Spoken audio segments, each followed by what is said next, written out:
ಹಾಂ ಹೆಲೋ ನಮಸ್ಕಾರ ರೀ. ನಾನಿಲ್ಲಿ ತುಪ್ಪ ಹೆಂಗೆ ಮಾಡೋದಂತ ಹೇಳ್ಕೊಡ್ತೀನಿ ನಿಮಗೆ. ನಾನಿಲ್ಲಿ ಒಂದು ವಾರದ ಕೆನೆ ತೆಗ್ದಿಟ್ಟಿನಿ ಹಾಲಿನ ಮೇಲಿಂದ. ಹಾಲು ಬಿಸಿ ಮಾಡಿ ಫ್ರಿಜ್ ಒಳಗೆ ಇಟ್ಟು ಅದ್ರ ಕೆನೆ ತೆಗ್ದಿಡೋದು ಒಂದು ಬಾಜುಕ್ಕೆ ನೋಡ್ಬೋದು. ನೀವು ಇಲ್ಲಿ ಒಂದು ವಾರದ ಆಗೈತ್ರಿ ಇಷ್ಟು. ಇದ್ರೊಳಗೆ ನಾನು ಐಸ್ ಕ್ಯೂಬ್ಸ್ ಹಾಕೋತೀನಿ. ನೀವು ಬೇಕಾದ್ರೆ ತಣ್ಣಗಿರೋ ನೀರನ್ನು ಹಾಕೋಬೋದು. ಮತ್ತು ಮಿಕ್ಸಿ ಹಚ್ಕೋತೀನಿ. ಮಿಕ್ಸಿ ಒಂದು ಸ್ವಲ್ಪ ಜಾಸ್ತಿ ಹೊತ್ತು ಹಚ್ಕೋಬೇಕ್ರಿ ಇದಕ್ಕೆ. ನೋಡ್ಬೋದು ಈಗ ಗಟ್ಟಿ ಹಾಕ್ಕೊಂಡು ಬರತೈತಿ ನೋಡಿರಿ ಇಲ್ಲಿ. ಈಗ ಮತ್ತೆ ಹಚ್ಕೋತೇನೆ ನಾ ಮಿಕ್ಸಿ. ನೋಡಿರಿ ಈಗ ಬೆಣ್ಣೆ ಬರತೈತಿ ಸ್ವಲ್ಪ ಮೇಲೆ ಬಂದೈತಿ. ನೋಡಿರಿ ಬೆಣ್ಣೆ ಎಲ್ಲ ಹೆಂಗೆ ಗಟ್ಟಿಯಾಗಿ ಬಂದೈತಿ.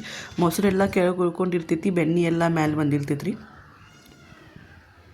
ಈಗ ಇದನ್ನು ಹಿಂಗೆ ತೆಗೆದು ಒಂದು ಪಾತ್ರೆ ಒಳಗೆ ಹಾಕೋರಿ. ಅದು ಕೆಳಗೇನು ಉಳ್ದೈತಲ್ಲ ಅದು ಮೊಸರು ಅದು. ಈಗ ಬೆಣ್ಣೆ ಏನು ಬಂದೈತಲ್ಲ ಆ ಬೆಣ್ಣೆಗೆ ತೊಳ್ಕೊರಿ ಒಂದು ಸ್ವಲ್ಪ ಸ್ವಚ್ಛ ನೀರು ಹಾಕಿ ಒಂದೆರಡು ಸಲ. ಈಗ ನಾ ಗ್ಯಾಸ್ ಆನ್ ಮಾಡ್ಕೋತೀನಿ. ಆ ಬೆಣ್ಣೆನ ಕಾಯಾಕಿಡೋದು ಅಷ್ಟೇ ರೀ ತುಪ್ಪ ಮಾಡೋದಂದ್ರೆ. ನೋಡಿರಿ ಈಗ ಬೆಣ್ಣೆ ಮೆಲ್ಟ್ ಆಗತೈತಿ. ಇದ್ರೊಳಗೆ ನಾನು ಒಂದು 2-3 ಲವಂಗ ಹಾಕೋತೀನಿ.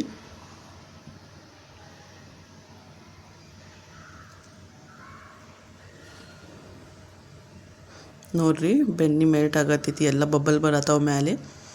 ಹಿಂಗೆ ಪೂರ್ಣ ಮೆಲ್ಟ್ ಆಗ್ತೈತ್ರಿ. ನೋಡಿರಿ ತುಪ್ಪಕ್ಕೆ ಕನ್ವರ್ಟ್ ಆಗತೈತಿ ಬೆಣ್ಣೆ. ಈಗ ಒಂದು ಸ್ವಲ್ಪ ಚಿಟಿಕೆ ಅರಿಶಿನ ಪುಡಿ ಹಾಕೋತೀನಿ.